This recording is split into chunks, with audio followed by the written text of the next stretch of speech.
Shalom, selamat pagi Ibu Bapa, Saudara-saudari yang sama dikasihi Tuhan.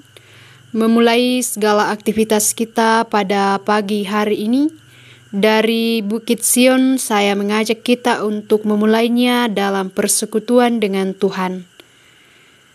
Kita akan membaca dan merenungkan firman Tuhan dari kitab Yehezkiel pasal 3 ayat 16 sampai ayat 21. Sebelum kita membaca dan merenungkan firman Tuhan, mari kita satu dalam doa kita berdoa. Ya Tuhan Allah Bapa dalam kerajaan sorga, Bapa pemilik kehidupan kami, di pagi yang indah ini ya Tuhan, kami mengangkat puji dan syukur kepadamu atas limpah kasih Tuhan yang senantiasa kami rasakan dalam kehidupan kami. Terima kasih untuk hari baru, hari yang Tuhan karuniakan kepada kami. Kami boleh bangun di pagi ini itu semua karena kasih dan penyertaan Tuhan. Memulai aktivitas kami pada pagi hari ini, kami akan membaca dan merenungkan firman-Mu.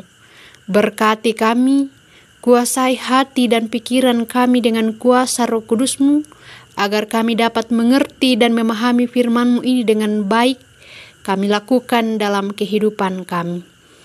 Berfirmanlah kepada kami ya Tuhan, ampunilah segala dosa dan kesalahan kami. Kami berdoa di dalam Kristus Tuhan dan Juru Selamat kehidupan kami. Amin. Yehezkiel pasal 3 ayat 16 sampai ayat 21. Firman Tuhan berbunyi demikian. Yehezkiel dipanggil menjadi penjaga Israel. Sesudah 7 hari datanglah firman Tuhan kepadaku. Hai anak manusia, aku telah menetapkan engkau menjadi penjaga kaum Israel. Bila mana engkau mendengarkan sesuatu firman daripadaku, peringatkanlah mereka atas namaku. Kalau aku berfirman kepada orang jahat, engkau pasti dihukum mati, dan engkau tidak memperingatkan dia atau tidak berkata apa-apa untuk memperingatkan orang jahat itu dari hidupnya yang jahat, supaya ia tetap hidup, orang jahat itu akan mati dalam kesalahannya. Tetapi aku akan menuntut pertanggungan jawab atas nyawanya daripadamu. Tetapi jikalau engkau memperingatkan orang jahat itu, dan ia tidak berbalik dari kejahatannya dan dari hidupnya yang jahat, ia akan mati dalam kesalahannya, tetapi engkau telah menyelamatkan nyawamu. Jikalau seorang yang benar berbalik dari kebenarannya dan ia berbuat curang, dan aku meletakkan batu sandungan di hadapannya, ia akan mati. Oleh karena engkau tidak memperingatkan dia, ia akan mati dalam dosanya, dan perbuatan-perbuatan kebenaran yang dikerjakannya tidak akan diingat-ingat.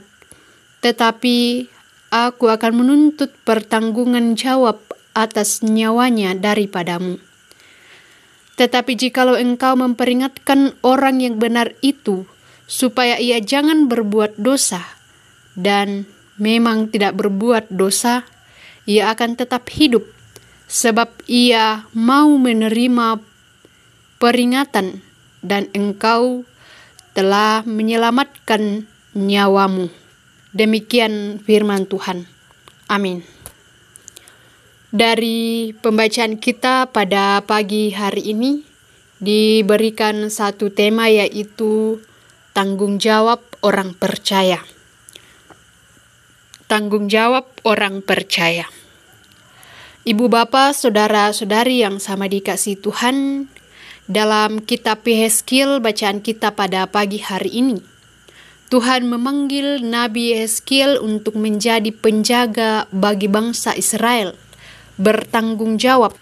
Yehezkiel diberikan tanggung jawab untuk memberitakan firman dan untuk memperingatkan orang-orang jahat supaya mereka bertobat.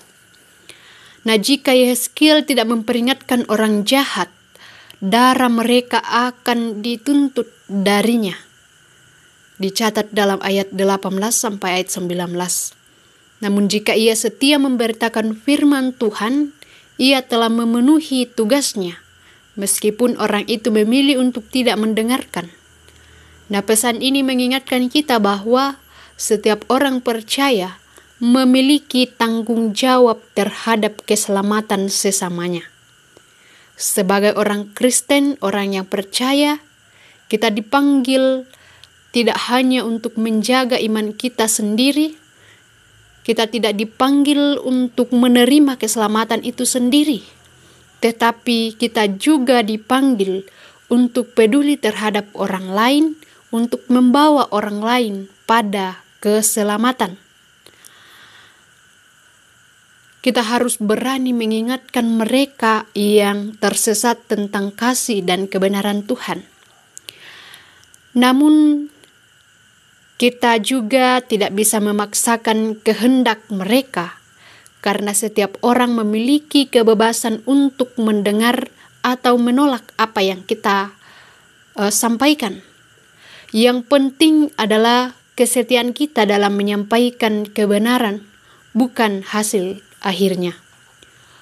Tuhan menginginkan kita tetap setia dalam mengasihi dan memperingatkan, tanpa menghakimi atau menyerah. Bayangkan seorang petugas di pos penjagaan jembatan yang rusak. Jika ia melihat kendaraan mendekat dan tidak memberi peringatan, bisa terjadi kecelakaan. Namun jika ia memberi peringatan, meskipun pengendara tidak mendengarkan, ia telah menjalankan tugasnya dengan setia. Demikian pula dengan kita. Kita dipanggil untuk memberitakan kebenaran, meskipun orang lain memiliki kebebasan untuk mendengarkan atau tidak. Namun tanggung jawab kita sebagai orang percaya, orang yang telah menerima keselamatan itu, tanggung jawab kita adalah terus memberitakan kebenaran kepada semua orang. Untuk itu, ibu bapa, saudara-saudari, mari kita renungkan. Sudahkah kita setia menjalankan tanggung jawab kita terhadap sesama dalam iman? Tuhan memberi kita kesempatan untuk menjadi alatnya dalam membawa orang lain kepadanya. Lakukanlah panggilan ini dengan kasih dan kebenaran. Dan lakukanlah tanggung jawab kita. Beritakanlah kebenaran dimanapun kita berada, agar semakin hari semakin banyak orang yang mengenal keselamatan dan semakin banyak orang menuju kepada kehidupan kekal dalam Tuhan. Demikian firman Tuhan. Amin. Mari kita berdoa. Kembali kami mengangkat puji dan syukur kepadamu ya Tuhan atas penyertaan-Mu. Pada pagi hari ini kami boleh membaca dan merenungkan firman-Mu. Roh Kudus-Mu kiranya menolong dan memampukan kami untuk melakukan firman-Mu dalam kehidupan kami, di mana kami selalu memberitakan kebenaran dalam kehidupan kami. Ya Tuhan Allah Bapa dalam kerajaan sorga, kami juga berdoa untuk umat Tuhan yang dalam kelemahan tubuh, baik yang dirawat di rumah masing-masing, pun juga yang dirawat di rumah sakit.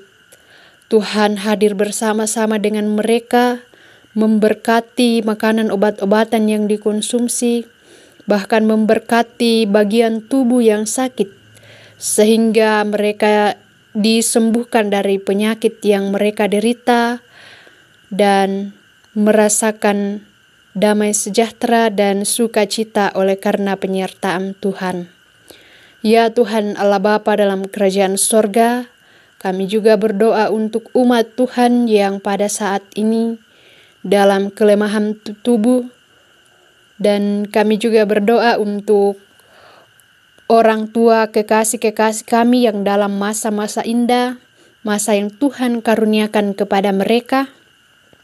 Tuhan memberkati dalam masa tua sehingga mereka tetap merasakan damai sejahtera oleh karena penyertaan Tuhan. Ya Tuhan Allah Bapa dalam kerajaan sorga, kami juga berdoa untuk umat Tuhan yang berduka cita. Tuhan menghibur dan menguatkan hati mereka. Kami berdoa untuk bangsa dan negara kami ya Tuhan. Berkati pemerintah kami mulai dari pusat sampai ke pelosok daerah. Kiranya boleh mengangkat tugas dengan baik demi kemuliaan bagi nama Tuhan. Ya Tuhan Allah Bapa dalam kerajaan sorga, kami juga berdoa untuk pemimpin kami dalam jemaat, Bapak Ibu Pendeta, bahkan seluruh majelis gereja. Tuhan senantiasa memperlengkapi dengan hikmat agar boleh bekerja sama dengan baik dan boleh melaksanakan pelayanan dengan baik demi kemuliaan bagi nama Tuhan. Ya Tuhan Allah Bapa dalam kerajaan sorga, kehidupan kami sepanjang hari ini ya Tuhan, kami hanya serahkan ke dalam tangan kasih Tuhan. Tuhan menyertai kami dalam segala tugas dan tanggung jawab kami, sehingga semuanya boleh kami kerjakan dalam kasih dan tuntunan Tuhan. Ya Tuhan Allah Bapa dalam kerajaan sorga, ini doa kami, ampuni dosa kami. Kami berdoa di dalam Kristus Tuhan dan Juru Selamat kehidupan kami. Amin. Demikianlah ibadah kita pada pagi hari ini. Shalom, selamat pagi. Selamat beraktivitas, Tuhan Yesus memberkati.